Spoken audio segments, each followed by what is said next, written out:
В городе Алдане организовали смотр песни и строя среди команд дошкольного возраста. На ходе конкурса и ее победителях в сюжете Руслана Павлова. Три богатыря, гусары, казаки, солдаты и офицеры. На протяжении веков они стояли и стоят на защите рубежей Родины.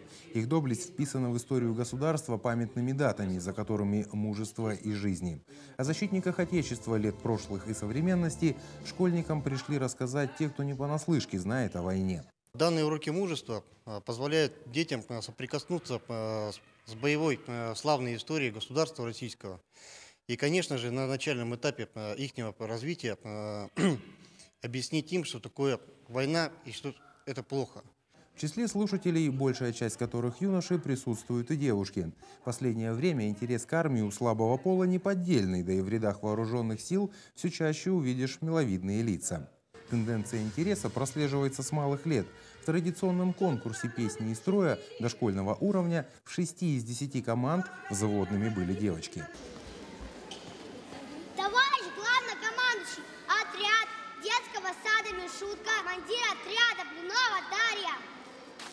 Как отмечают взрослые, дошколята смотрятся организованнее старшеклассников. У них горят глаза, уверенный шаг и стремление показать себя во всей красе строевой подготовки.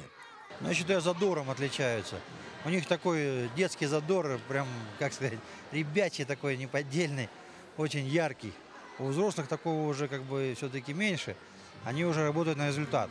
По итогам смотра этого года среди дошкольных команд отличную строевую подготовку показали воспитанники детского сада «Чебурашка». Физической силой блеснули ребята Мишутки, а в общем зачете победу одержала команда из детского сада «Дельфин». Впрочем, медали и кубки были второстепенными по сравнению с гордостью и счастьем родителей и воспитателей за будущих защитников Отечества. Руслан Павлов, Сергей Шипачев, Дмитрий Заливин, НВК «Саха», Алдан.